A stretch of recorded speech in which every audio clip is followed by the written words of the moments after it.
Blessings and thank you for joining me today. I'm not going to be for you long, but I do want to talk about God's protection.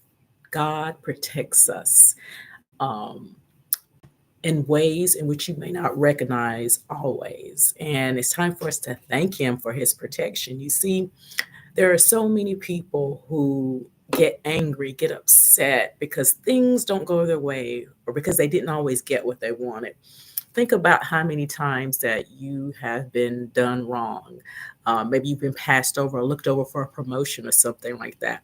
I know how that feels. I know it's real, but that's natural.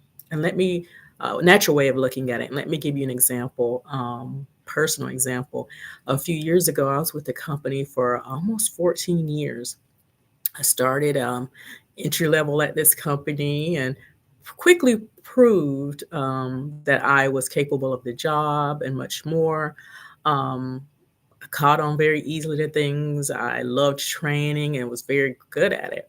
Moved my way up to pretty much like an assistant manager and of this department and was loving it. A company came in and took over, and of course, when that happens, whoever the buyout company is what I call it, the company that does the buying out, um, started making changes. They didn't really touch our department a whole lot. I mean, they did change the way we did things, but they started adding other departments, which I thought was fabulous because I was, like I said, in that department for so long. But I was ready to do something totally different. I was ready to move away from that, expand my knowledge, expand, being able to use the skills I had learned, and just do something different. Um, anyway, I applied for this position and then went on vacation, and they started holding interviews while I was on vacation, but still kept the door open for me when I got back to be able to interview, and so I did. And they were also doing some hiring during that time, but I still knew. Let me just say this: year prior to this taking place, I knew the Lord had told me to go. I wasn't happy really because, like I said, I had felt in the position I was in, I had hit the top of where I wanted to be. I just needed something different. I just knew what I was doing wasn't it. And so I had prayed. I would pray daily, and I knew the Lord said go, but I kept questioning, Lord, are you sure? Because I'm not. I don't have another job, and but you're telling me to go. And so anyway, um, I stayed in this position a year longer after that took place. I mean, the Lord was very vivid in showing me some things, but yet, still not being sure. I stayed at this place and getting back to the place of where they did the interviews. I interviewed and I kept delaying. There was someone else in my department who got on this team, but when it came to me, it was like a delay, and I was like, something's not quite right with this. Not putting anybody down, but even people were coming up to me saying, "You are the person who pretty much did all the training in this department. You're professional in what you do. This person isn't professional. There's no reason why you shouldn't have been promoted long before this person." But long story short, I just kept praying and said, Lord, this isn't it. I'm letting this company decide my destiny. I'm letting this company tell me I have to stay here when I'm ready to go. And by this time, I had already prayed again, and the Lord was like, go. So I had made up my mind that I was going to leave this place. But before I turned in my resignation, I had talked to my employer about my manager about this, and he pretty much he is one or was one of those managers who really was for his people. He didn't hold anybody back. He helped push people along when they wanted to go to different departments or whatever they chose to do. And so he would talk to this our big director over the department and was asking, "What's the holdup? Misty's good. She's would be great at this. She's done the interviewing. You said she's pretty much, good and ready. And what's the holdup? Let her know something." And so but I noticed when I interviewed with my director and one or two other people, that he kept focusing his questions on how I would, uh, his questioning was really like he was interviewing me for the management of the department that I was currently in that I was trying to get out of, which I thought was strange. Not so much was the interview geared towards the new position, it was geared towards promoting within the department I was already in.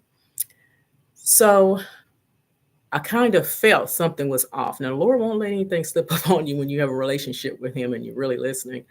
And so I knew that my manager was being moved to a training position. So I started praying and thinking, my director wants me to step up in this same department. It would have been a promotion, different position, more money, all that good stuff.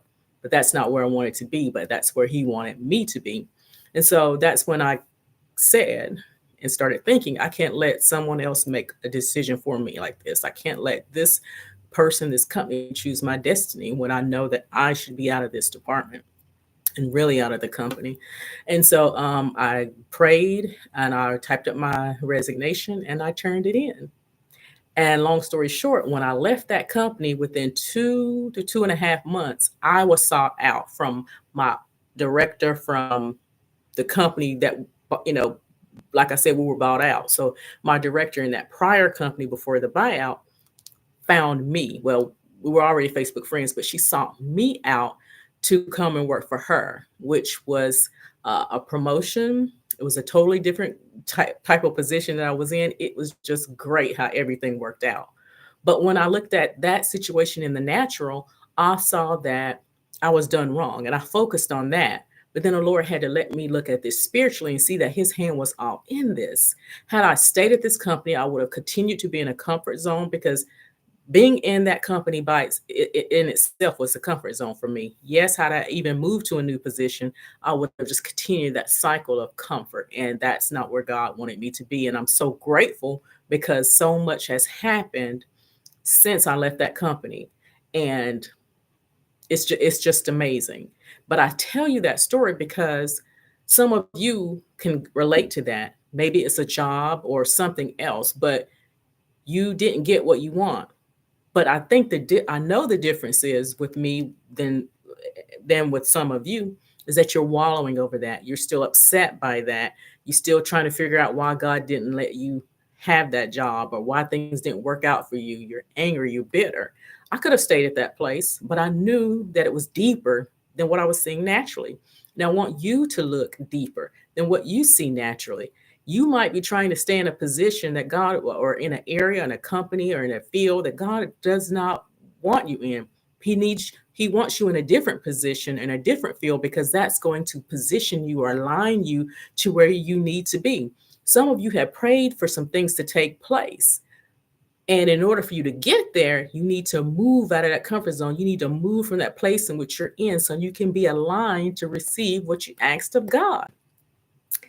And also, God is protecting you. Some of you are wishing, you're hoping, you're praying, you're trying to make things happen to get something or to be in a place that will actually kill you.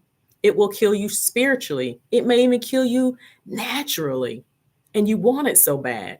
Instead of trusting what God has for you and trusting where He has you, you're staying in that place. You're choosing to be in that comfort zone, and He doesn't want you there. I want you to really pray and spend time with the Lord about the things that you desire, things that you want. It's okay to have desires. It's okay to have wants or wishes, but do they line up? Will they be the best for you? God is wanting greater for you. Sometimes we're not dreaming or asking big. We're asking and dreaming small when God has something so much better for us. So it behooves each and every one of us to always pray, talk to the Lord, ask Him about our path, ask Him to order our steps daily. That's what I do. I say, Lord, order my steps. I want to be in your will. I want to do what you would have me to do. I want to cross the paths of the people I'm supposed to cross. That's what my husband and I pray daily. Put us in the path of those that we are to be a blessing to, and put us in the path of those that are to be a blessing to us. And when you mature spiritually, when these type of things come that are dressed up as rejections or disappointments, you learn that those so-called or what appears to be rejections or redirection. You start to learn what looks like, feels like, or appears to be a disappointment is really an appointment. You start to look at things from a divine viewpoint instead of a natural viewpoint. And when you get to that place, your perspective changes a lot about things in your life. You're able to um, see things from a different light, and you're able to trust God and be excited about what's to come next. Because when I desire something, or when God keeps the door closed on something for me, and I understand that He's rerouting me or redirecting me, I'm excited because I know God's hand is in it. It's going to be something good. He's guiding me to something good, something great. I'm going to be a blessing to someone. Someone's going to be a blessing to me. I know that He's putting me in position for something to do for the kingdom of God, something that he's ready to bless me in some way. He's put him in a position to be a blessing to someone else. I get excited about that. So I just urge you all to start looking differently, looking at life differently, look at situations differently when you don't get what you desire or don't get what you want. Stop complaining, stop griping, stop the blame game, stop being angry with God, and start thanking God that He didn't always give you what you want, or always get that He didn't always give you what you want when you wanted it. Thank God for His protection. Thank God for protecting you, saving your life spiritually and naturally, because He didn't always give you what you want. Now, you might not always understand why, how, when. You might not always have the answer to the questions. You may get them sometimes, and you may not get the answers. But trust God. Trust God and thank Him for His protection. Be blessed.